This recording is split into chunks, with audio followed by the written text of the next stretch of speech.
Sir BBMP ಅವರು ನೋಡಿ ಈಗ ಜನಗಳೇ ಆಗಲಿ ಒಂದು ನೋಡಿ ಎಲ್ಲಂದ್ರಲ್ಲಿ ಕಸಗಳು ಪ್ಲಾಸ್ಟಿಕ್ ಎಲ್ಲ ಬಿದ್ದಿರುತ್ತೆ, ಅದ್ರ ಬಗ್ಗೆ ಎಲ್ಲ ಏನು ಹೇಳ್ತೀರಾ?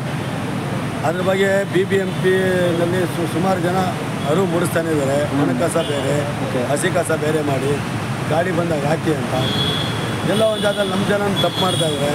ಈಗ ಪ್ಲಾಸ್ಟಿಕ್ ಬ್ಯಾನ್ ಅಂತಾರೆ, ಎಲ್ಲಾಗಿದೆ ಬ್ಯಾನು?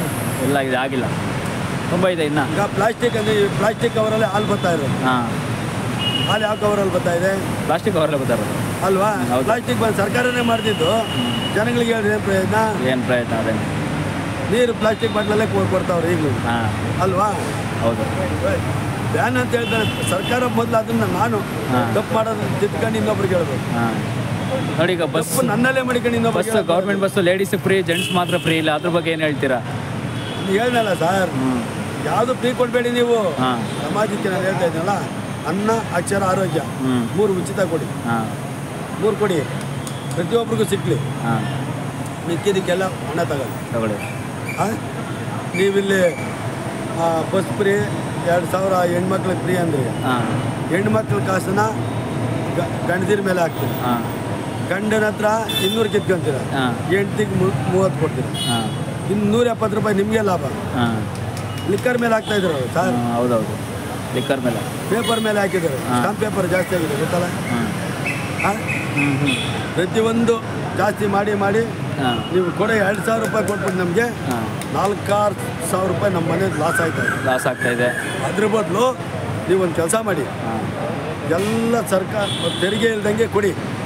ಒಂದು ತಲೆಗೆ 3,000 ರೂಪಾಯಿ ಫಿಕ್ಸ್ ಮಾಡಿಬಿಡಿ. ಸರ್ಕಾರಕ್ಕೆ ನಾವು ಕಟ್ಕೊಂಡು ಹೋಗ್ತೀವಿ ತಲೆಗೆ. ಆ ಹಣ ನೀವು ತಿಂದು ಚೆನ್ನಾಗಿ ರಾಜಕಾರಣಿ, ನಮ್ಗೆ ತೊಂದರೆ ಇಲ್ಲ. ನಮಗೆ ಪೆಟ್ರೋಲು ಏನು ಸರ್, ಟ್ಯಾಕ್ಸ್ ಇಲ್ದಂಗೆ ಕೊಡಬೇಕು, ತೆರಿಗೆ ಇಲ್ದಂಗೆ.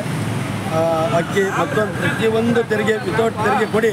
3,000 ನಾನು ಕಟ್ತೀನಿ ತಿಂಗಳಿಗೆ. ಸರಿ, ತಿಂಗಳಿಗೆ, ದಿನಕ್ಕಲ್ಲ, ತಿಂಗಳಿಗೆ 3,000 ತಲೆಗೆ ಹಾಕಿ ನೀವು ಎಂಜಾಯ್ ಮಾಡ್ಕೊಳ್ಳಿ. ನಮ್ಮನ್ನು ಬಿಟ್ಬಿಡಿ. ನೀವು ತೆರಿಗೆ ಹಾಕಿ ಸಾಯಿಸ್ಬೇಡಿ.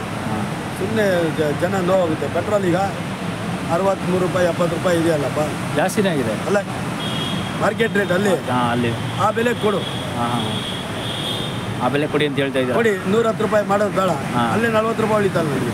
ಸರಿ, ನೋಡಿ ಸುತ್ತಮುತ್ತ ನಮ್ಮ ಪರಿಸರ ಎಲ್ಲ ಹೇಗೆ ಹಾಳಾಗ್ತಾ ಇದೆ. ಪರಿಸರ ಬಗ್ಗೆ ಜಾಗೃತಿ ಮೂಡಿಸೋಕ್ಕೆ ಸಾಧ್ಯ ಇಲ್ಲ. ಗಿಡ ಮರ ಕಡಿತಾನೆ ಇದ್ದಾರೆ. ಅಭಿವೃದ್ಧಿ ಹೆಸರಲ್ಲಿ ಪರಿಸರ ಹಾಳಾಗೋಗಿದೆ. ಅದ್ರ ಬಗ್ಗೆ ಮಾತಾಡ್ತಾ ಹೋದರೆ ಒಂದು 4-5 ಪುಸ್ತಕ ಬರೀಬೇಕಾಗುತ್ತೆ. ಹೌದೌದು, ಅಷ್ಟು ನಮಗೆ ವಿದ್ಯೆ ಇಲ್ಲ. ಇದನ್ನು ಬರೆಯೋದಕ್ಕೆ ಅಂತ ತೊಂದರೆ ಇಲ್ಲ.